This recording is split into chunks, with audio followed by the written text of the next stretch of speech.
In the winter of 1856, in a remote corner of southeastern Ohio, 3 newborn boys entered the world under circumstances so extraordinary that medical professionals still debate their case in hushed tones today. Born in the hidden basement of a Quaker meeting house during one of the most dangerous nights in Underground Railroad history, these triplets developed abilities that defied every known law of human psychology and physiology. For over a century, their descendants have guarded secrets about what those boys could do. Secrets that, if revealed, would force us to reconsider everything we thought we knew about the limits of human perception. What I'm about to share with you has never been told outside the family records, never documented in any official medical journal, and never spoken of in any academic circle. The evidence has been deliberately buried. But tonight, the truth finally comes to light. Before we dive deeper into this chilling account that begins in the shadows of America's most secretive rescue network, I need to know something about you.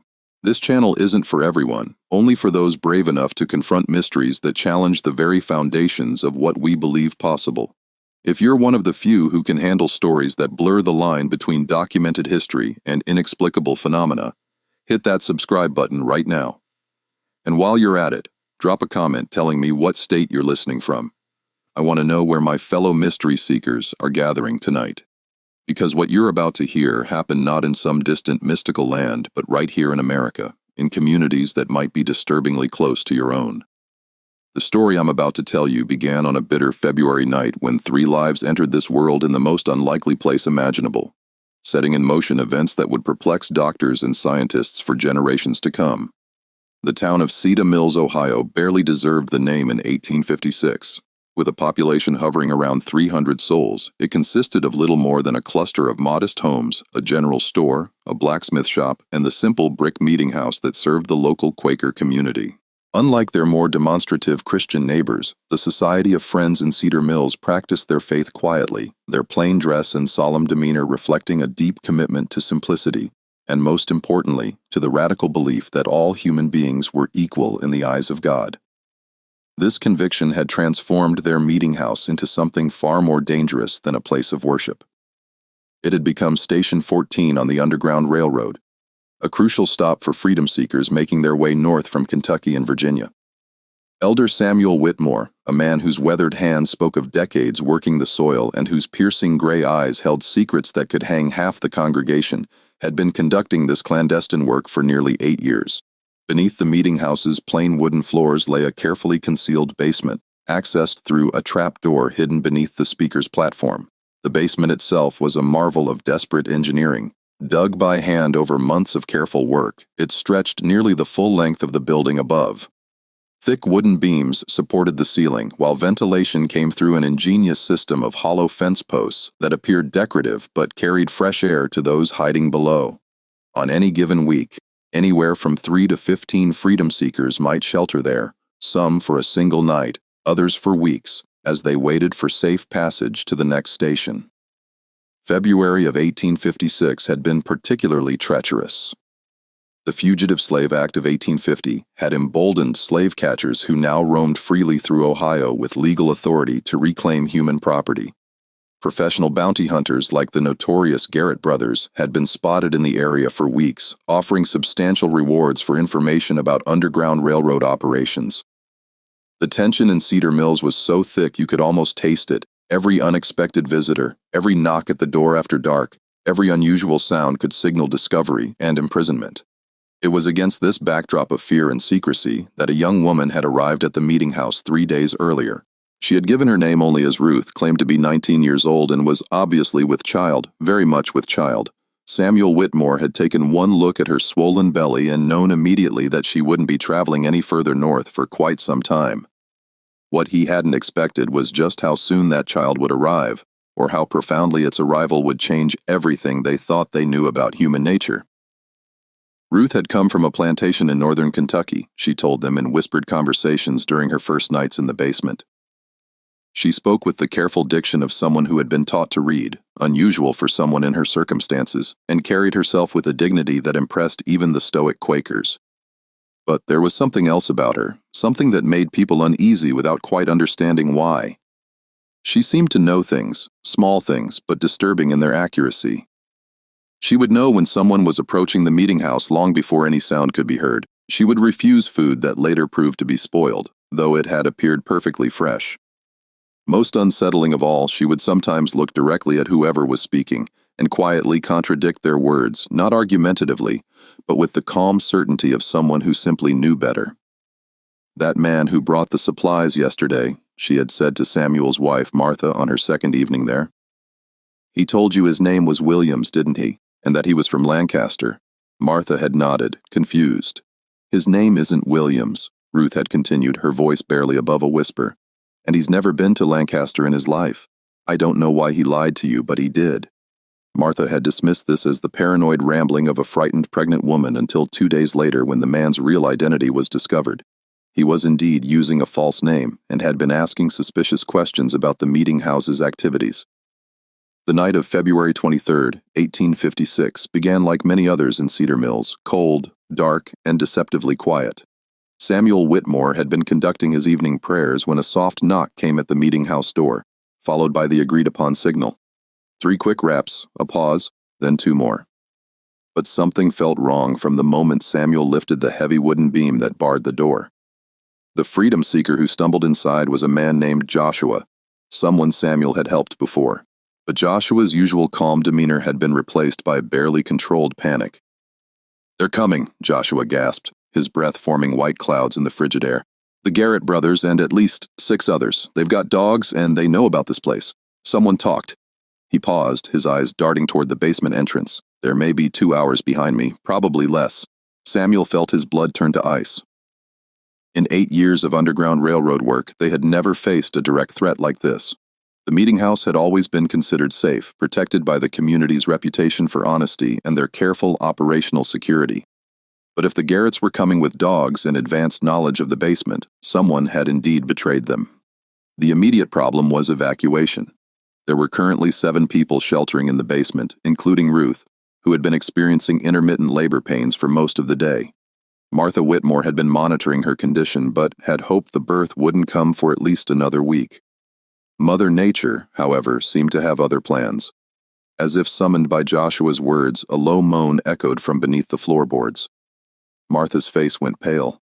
"Samuel," she whispered, "Ruth's time has come. Right now." The next few hours unfolded like a nightmare carved from ice and fear while Samuel and 2 other men worked frantically to evacuate the other 6 freedom seekers through the meeting house's hidden northern tunnel, a hand-dug passage that emerged nearly a quarter-mile away in a dense grove of oak trees. Martha and her daughter Rebecca descended into the basement to attend to Ruth's labor. What they found in that cramped, dimly lit space challenged every assumption they held about childbirth. Ruth was indeed in active labor, but something was profoundly wrong. She was experiencing none of the usual signs of distress or pain that accompanied difficult births. Instead, she lay perfectly still on the rough straw mattress, her eyes closed, her breathing steady and controlled. When contractions came, she didn't cry out or even tense her muscles. She simply waited as if listening to something only she could hear. "How many babies?" Martha asked, pressing her ear to Ruth's swollen belly in the traditional way of midwives. Ruth's eyes opened for the first time in an hour. In the flickering candlelight, they seemed almost luminous. "3," she said simply. "3 boys. They've been waiting for tonight." Martha exchanged a worried glance with her daughter. Triplets were rare enough under the best circumstances, but triplets born in a hidden basement while slave catchers approached with bloodhounds was a situation beyond anything in her experience. More troubling was Ruth's certainty about the baby's gender and her strange comment about them waiting. How could unborn children wait for anything? The sound of horses in the distance cut through Martha's confusion.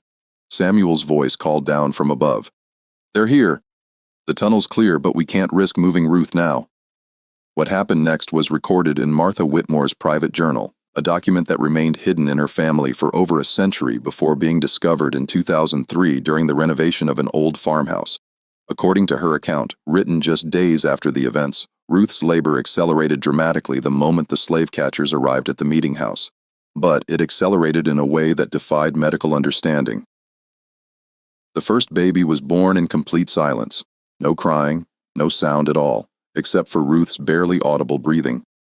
Martha caught the infant, a perfectly formed boy, and was startled to find him already breathing normally, his eyes open and alert. Before she could even cut the umbilical cord, the second baby arrived again in total silence, again breathing and aware from the moment of birth.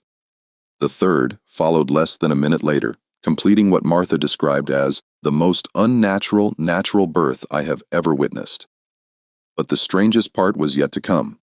As Martha worked to clean and wrap the three infants, footsteps and voices could be heard directly above them. The Garrett brothers had entered the meeting house and were conducting a thorough search.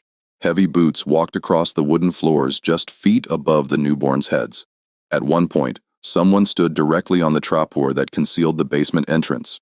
Throughout this entire time, with strange men and tracking dogs just above them, the three babies never made a sound, not a cry, not a whimper, not even the small noises that all newborns make. They lay perfectly still in their mother's arms, their identical dark eyes moving back and forth as if following the movement of the searches above. It was as if they somehow understood that their survival depended on absolute silence. Ruth never spoke during the search. According to Martha's journal, she simply held her three sons and whispered to them in a language that sounded like no dialect Martha had ever heard. Later, Martha would describe it as words that seemed to flow like water, soft and continuous, like a river running over stones. The search lasted nearly 3 hours. The Garretts were thorough, methodical, and increasingly frustrated. They checked every room, every closet, every possible hiding placeable. Their dogs sniffed around the meeting house's foundation and even scratched at the floorboards in several places, but they never found the entrance to the basement, and eventually they left, cursing their informant for providing bad information. It was only after the sounds of horses had faded completely into the distance that the three babies finally made their first sounds. And when they did, all three cried in perfect unison, their voices blending into a single haunting wail that seemed to echo from the very walls of the basement. Ruth died less than an hour later, bleeding that Martha couldn't stop, despite all her experience with difficult births. Her last words, spoken so quietly that Martha had to lean close to hear them, were, "They'll know things. They'll always know. Take care of them, but remember, they're not like other children." The death of Ruth left the Quaker community of Cedar Mills facing an impossible situation. 3 newborn boys with no known father, no family, and no legal existence. Slave children born free on Ohio soil, but with no documentation to prove their status. Samuel Whitmore made the decision that would shape the rest of his life. The community would raise the boys collectively, each family taking turns caring for them, but all sharing responsibility for their upbringing. The boys were named by the community in the Quaker tradition, Caleb, Ezra, and Isaac. From their earliest days, it was clear that Ruth's final words had been more than the ravings of a dying woman. The 3 boys were indeed not like other children, but in ways that were subtle enough to be dismissed as coincidence by anyone not watching closely. Martha Whitmore, who had taken primary responsibility for the boys' care during their first year, began keeping detailed notes about their behavior. These notes, discovered along with her birth journal, provide a disturbing glimpse into the early manifestations of the boys' unusual abilities. At 6 months old, the triplets had developed a habit that unnerved their caregivers. They would all turn their heads in the same direction at exactly the same moment, often focusing on empty doorways or windows where no one was visible. When someone eventually appeared in those locations, sometimes minutes later, it was always a person who was upset, angry, or hiding something. The boys seemed to sense emotional distress long before any adult could detect it. By their first birthday, the pattern had become impossible to ignore. The triplets could identify lies with unerring accuracy. When community members spoke to them, the boys would respond normally to truthful statements, but would turn away and refuse to engage with anyone who was being dishonest, even about trivial matters. At first, the adults found this amusing, even helpful. If someone claimed to have completed a chore they'd actually forgotten, the boys would immediately know. If a visitor to the meeting house gave a false name or misleading information about their background, the triplets would become agitated and refuse to go near that person. But the ability was more than simple lie detection. As the boys grew older, they seemed to sense deception in all its forms, not just spoken lies, but hidden intentions, concealed emotions, and unspoken plans.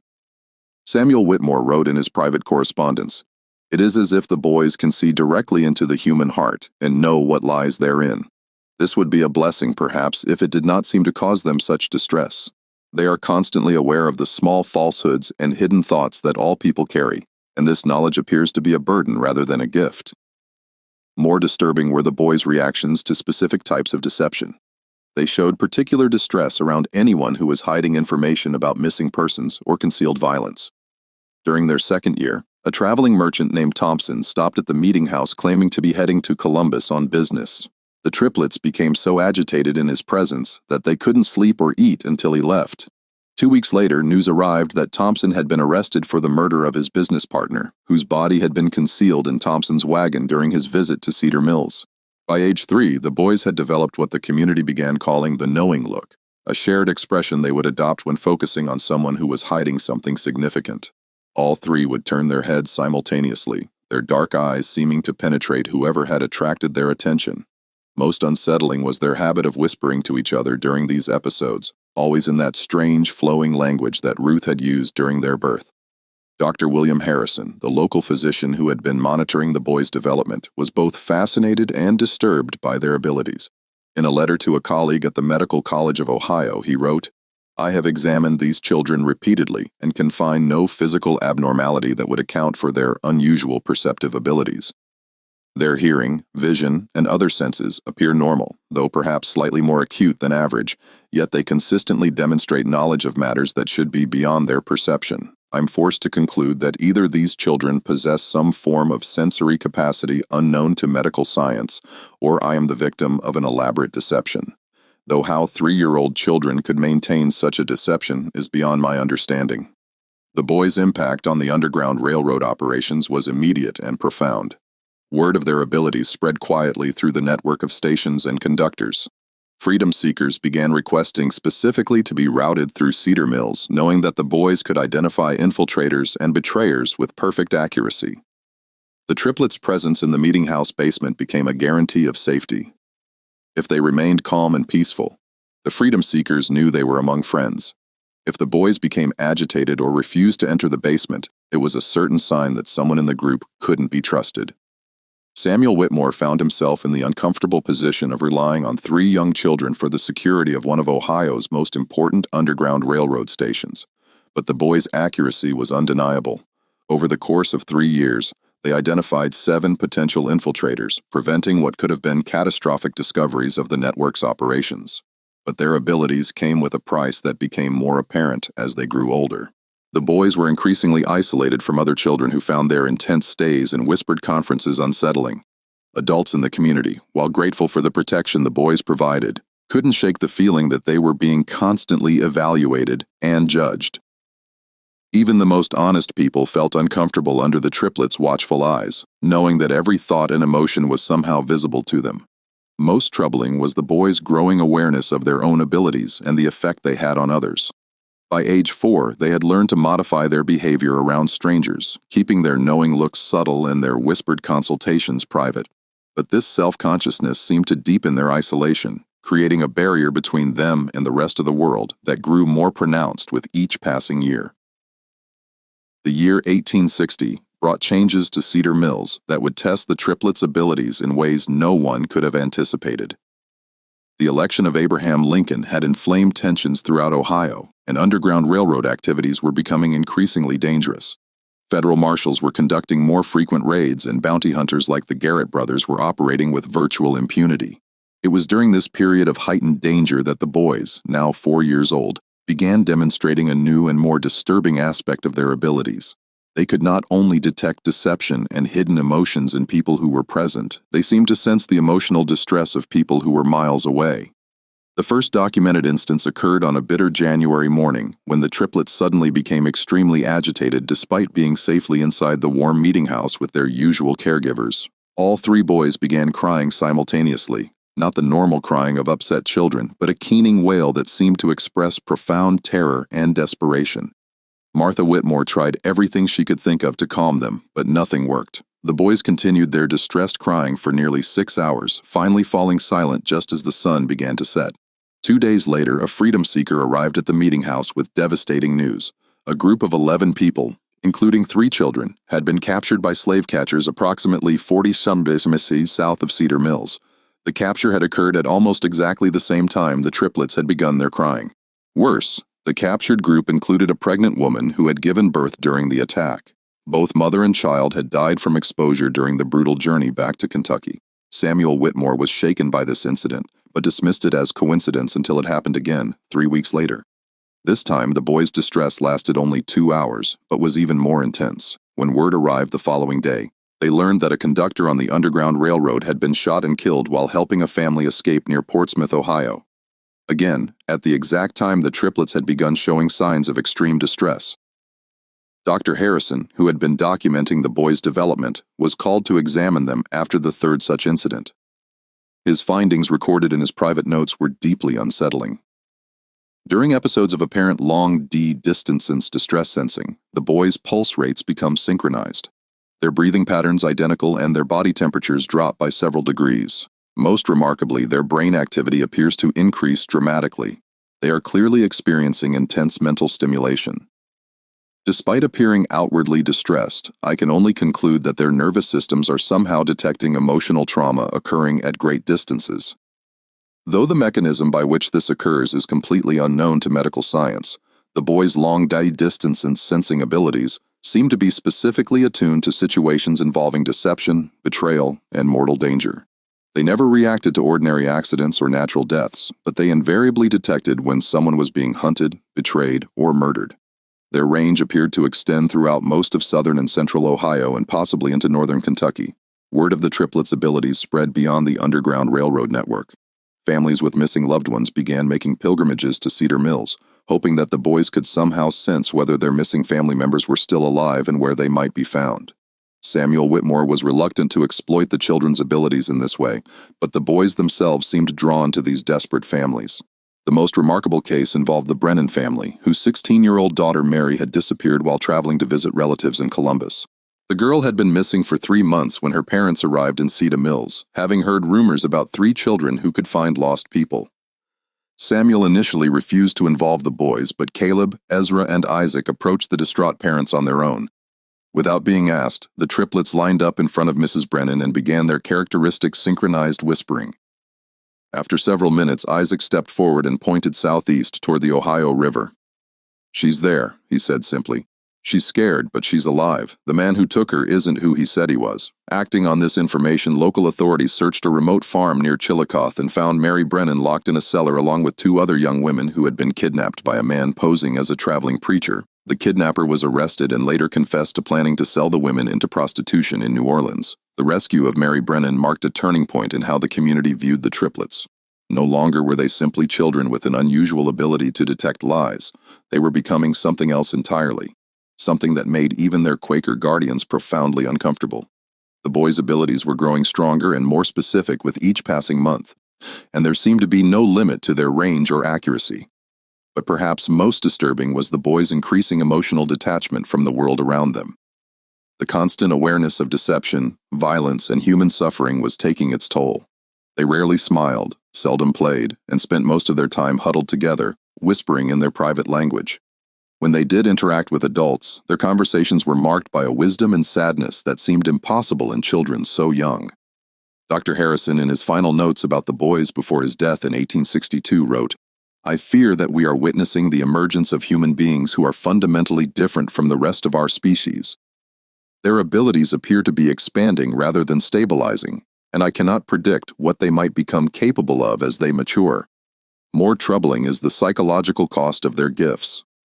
These children are bearing witness to more human suffering and evil than most adults encounter in a lifetime, and they are doing so without the emotional defenses that adults develop over time. I do not know what kind of men they will become, but I fear they will be men apart from all others, forever isolated by their terrible knowledge of what lies hidden in the human heart." The outbreak of the Civil War in 1861 brought unprecedented chaos to Ohio's Underground Railroad operations, but it also created new opportunities for the triplets to demonstrate the true extent of their extraordinary abilities.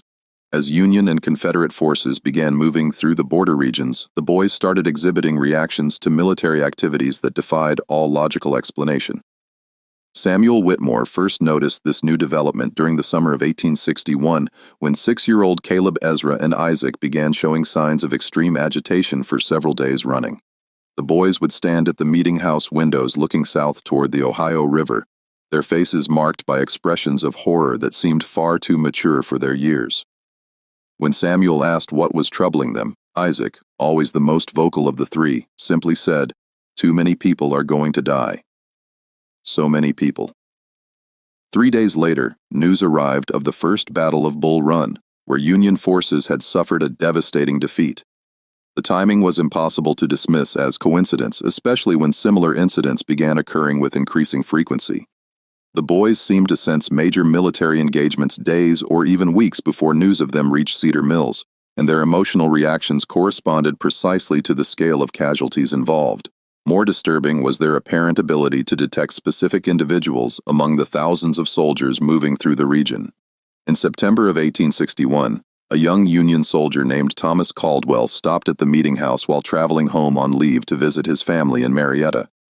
The triplets took one look at him and immediately began their synchronized whispering, their faces showing expressions of profound sadness. Martha Whitmore, now in her 60s but still serving as the boys' primary caregiver, asked them what they sensed about the soldier. Ezra stepped forward and spoke in a voice that seemed too old for his small body. "He won't make it home. The man who's supposed to be his friend will shoot him for his money 3 days from now near the river crossing." Thomas Caldwell laughed when told of the prediction, claiming that he was traveling alone and had no money worth stealing. But 3 days later, his body was found near a river crossing 20 meters east of Cedar Mills. He had been shot and robbed by a deserter from his own unit, a man named Patterson, who had claimed to be Caldwell's friend and had arranged to travel part of the way with him. The accuracy of this prediction sent shockwaves through the local community, but it was only the beginning. Over the following months, the boys began making increasingly specific and disturbing predictions about people they encountered. They could tell when someone would die, often down to the day and hour. They could predict betrayals, desertions, and acts of violence with unerring accuracy. Most chilling of all, they seemed to know which of the freedom seekers passing through the meeting house would successfully reach Canada, and which would be captured or killed along the way. Samuel Whitmore struggled with the moral implications of the boys' knowledge. Should he warn people of the dangers the triplets foresaw? Should he try to prevent the tragedies they predicted? Or was this knowledge too dangerous to act upon? The weight of these decisions was crushing, made worse by the boys' apparent indifference to the suffering they witnessed. They reported deaths and betrayals with the same calm detachment they might use to comment on the weather. The turning point came in the spring of 1862 when a group of 12 freedom seekers arrived at the meeting house led by a conductor named James Morrison, whom Samuel had worked with for years. Morrison was a trusted ally, a man who had successfully guided hundreds of people to freedom over the course of a decade. But when the triplets saw him, their reaction was immediate and violent. All three boys began screaming the moment Morrison entered the meeting house, a sound unlike anything they had ever made before. It wasn't the crying of distressed children, but something primal and terrifying, like the warning calls of animals sensing mortal danger. They screamed and pointed at Morrison, their faces contorted with an expression of pure horror. Morrison was baffled and offended by the reaction. He had never encountered anything like it from the boys, who had always been calm in his presence during previous visits. Samuel tried to question the triplets about what they sensed, but they could only repeat over and over, "Death. He brings death. So much death." Despite the boys' warnings, Samuel was reluctant to turn away a trusted conductor and 12 desperate freedom seekers. Morrison insisted that he had brought the group safely from Kentucky and was prepared to guide them on to the next station. The 12 freedom seekers, men, women, and children ranging in age from 8 to 60, seemed genuinely desperate and showed no signs of deception. But the triplets' agitation only intensified as the hours passed. They refused to enter the basement while Morrison and his group were there, and they continued their disturbing predictions. "Tomorrow night in the woods by Miller's Creek, he'll call to them, and they'll trust him because they think he's their friend. But the men with guns will be waiting." Samuel faced an impossible choice: either trust the word of 3 young children whose abilities he didn't understand, or risk the lives of 12 people based on what might be nothing more than childhood intuition. In the end, he chose a compromise that would haunt him for the rest of his life. He allowed Morrison and the group to continue their journey, but sent word ahead to the next station, warning them to be cautious. He also arranged for 2 local men to follow at a distance, ostensibly to provide additional security. What they witnessed the following night would validate the triplets' warnings in the most horrific way possible. Morrison led the group to a clearing near Miller's Creek, just as the boys had predicted. There, instead of guiding them toward the next safe station, he called out in the darkness. Within minutes, armed slave catchers emerged from the woods. The freedom seekers realized they had been betrayed, but it was too late to escape. In the chaos that followed, 7 people were killed outright, including 2 children. The remaining 5 were captured and dragged back to Kentucky in chains. The 2 men Samuel had sent to provide security witnessed the entire massacre from a distance, too far away to intervene, but close enough to see Morrison collect a substantial payment from the leader of the slave catchers, James Morrison. The trusted conductor, who had guided hundreds to freedom, had been working as a double agent for months, selling information about underground railroad operations and leading groups into carefully planned ambushes. When news of the massacre reached Cedar Mills, the entire community was devastated. 7 people were dead, 5 more were condemned to slavery, and one of their most trusted allies had been revealed as a traitor. But perhaps most disturbing was the realization that 3 7-year-old children had known exactly what would happen, and their warnings had been ignored. The triplets' reaction to the news was unlike anything Samuel had ever seen from them. Instead of their usual calm detachment, they showed genuine emotion for the first time in years. Not sadness or anger, but a deep, profound disappointment that seemed to encompass not just the immediate tragedy, but something much larger about the nature of human evil. "People never listen," Isaac said quietly, speaking for all 3. "They never want to believe what we can see. They think we're just children, but we've seen more death than anyone in this room. We know what people are capable of when they think no one is watching." The boy's words hung in the air like a pronouncement of judgment, and Samuel realized that something fundamental had changed.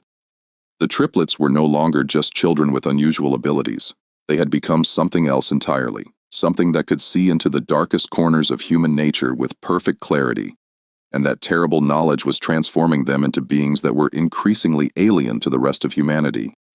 Just when Samuel thought he'd seen the full extent of what the boys were capable of, events would soon prove that their abilities were still evolving, still growing stronger. The question was no longer what they could perceive, but what they might become, and whether the community that had raised them would be able to survive the truth of what they really were.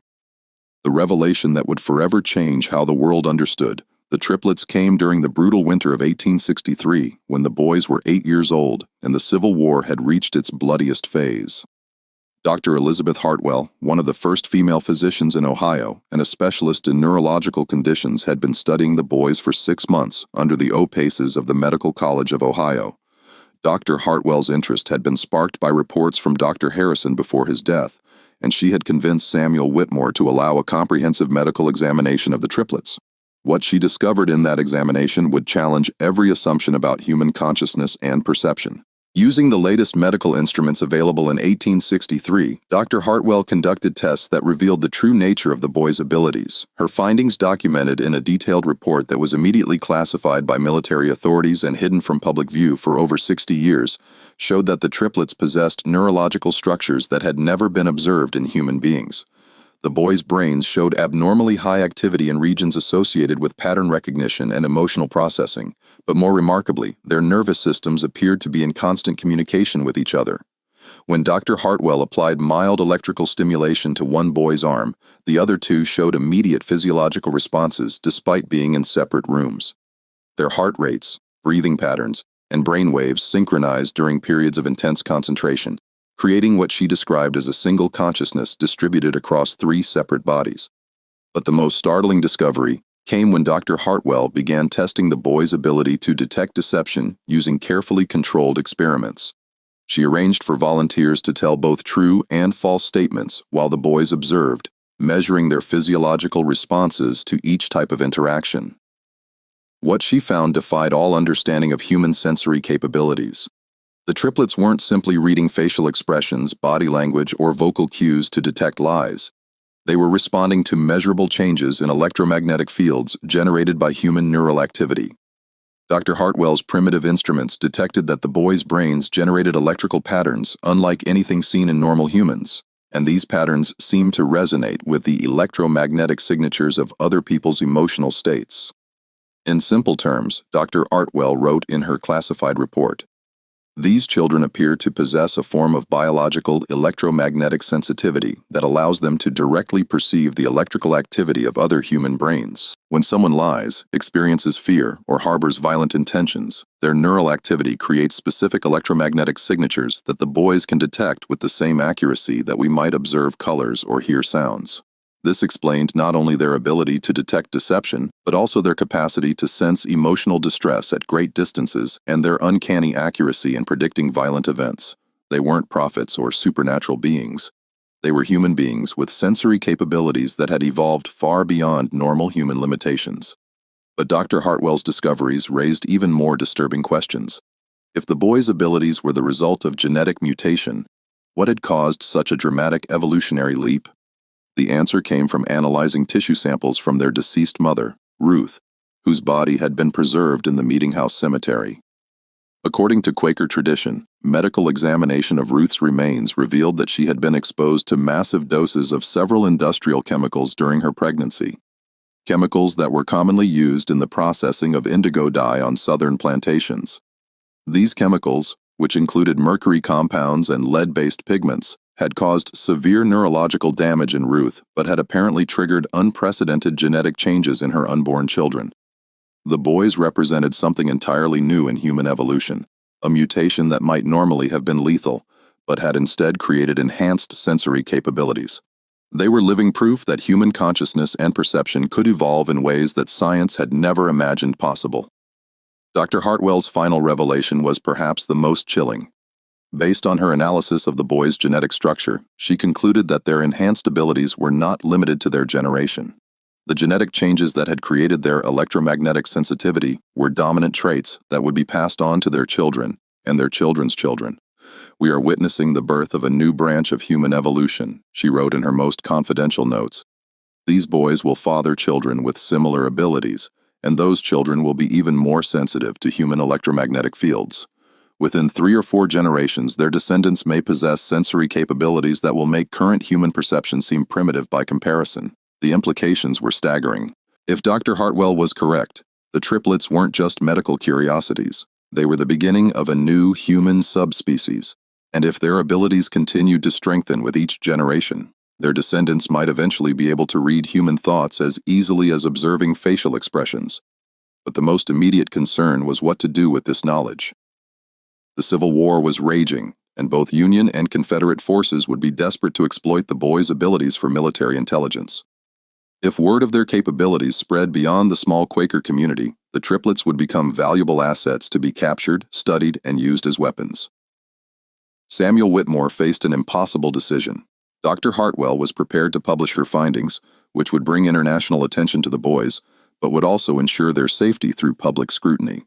Alternatively, the research could be suppressed, protecting the boys' privacy, but leaving them vulnerable to those who already knew of their abilities.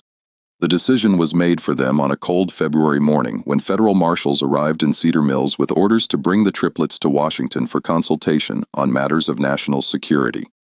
Someone in the military hierarchy had learned of Dr. Hartwell's research and decided that the boys' abilities could be valuable for interrogating Confederate prisoners and detecting Confederate spies. But the triplets had sensed the marshals' approach long before they reached the meeting house.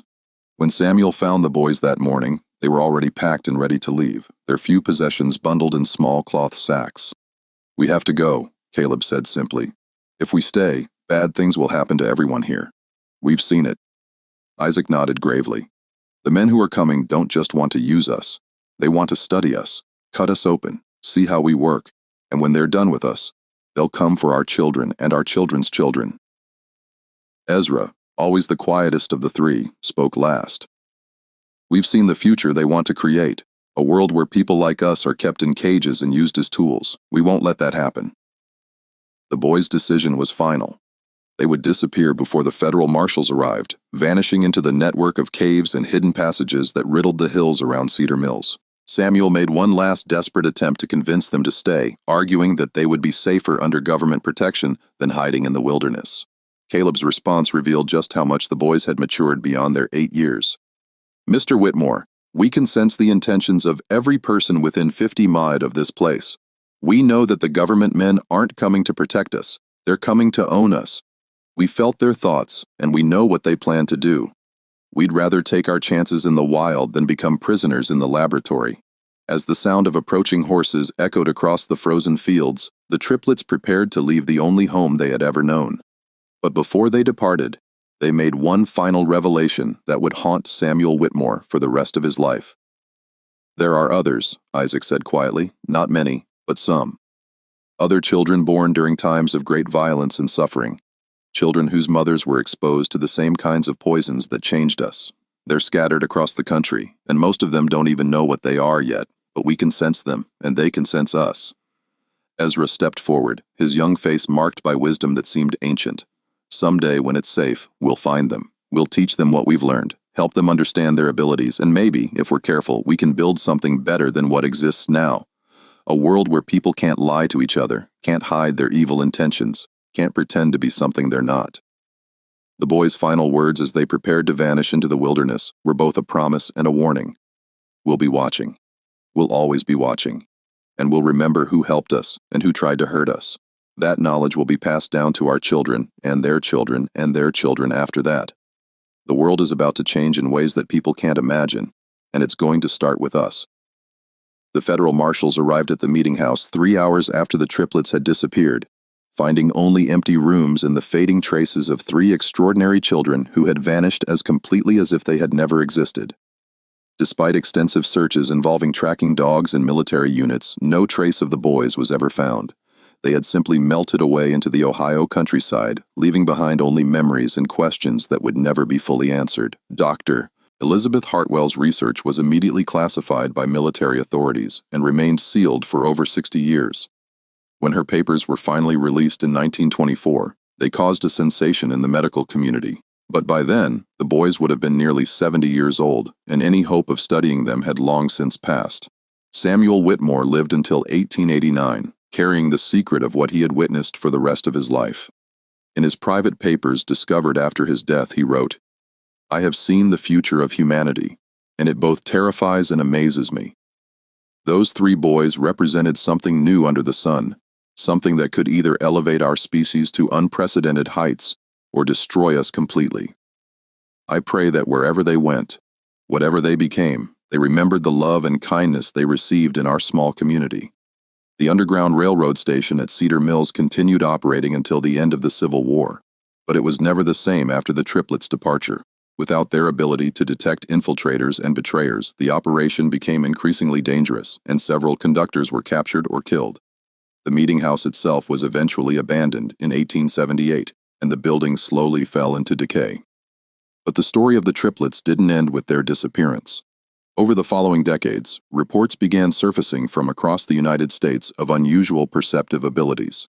A girl in Pennsylvania who could predict accidents days before they occurred. Twin boys in Texas who could locate missing people with impossible accuracy. A child in California who could tell when someone was lying just by looking at them. Most of these reports were dismissed as folklore or exaggeration. But a pattern emerged for those who knew what to look for. The children were always born during times of great violence or social upheaval. Their mothers had often been exposed to industrial chemicals or toxic substances during pregnancy, and the children themselves displayed the same electromagnetic sensitivity that Dr. Hartwell had documented in the Cedar Mills triplets. Modern genetic research has confirmed what Dr. Hartwell suspected in 1863. Extreme environmental stress combined with exposure to certain toxic substances can trigger rapid genetic mutations that are passed on to subsequent generations. The triplets represented one of the first documented cases of stress-induced human evolution, a phenomenon that scientists now recognize as more common than previously believed. Recent studies have identified at least 47 documented cases of individuals with enhanced electromagnetic sensitivity born between 1850 and 1900, primarily in regions affected by industrial pollution or military conflict. While most of these individuals lived quiet lives and never developed their abilities to the extent demonstrated by the Cedar Mills triplets, their genetic legacy has continued to spread through the American population. Dr. Sarah Chen, a neurologist at Johns Hopkins University who has spent 20 years studying electromagnetic sensitivity in humans, believes that the descendants of these early cases may represent as much as 0.1% of the current American population. We're looking at the emergence of a human variant that possesses sensory capabilities our species has never had before, she explained in a 2019 interview. These people aren't telepaths or psychics. They're humans with enhanced neural sensitivity that allows them to detect electromagnetic patterns generated by other human brains. The implications for law enforcement, national security, and human society are profound.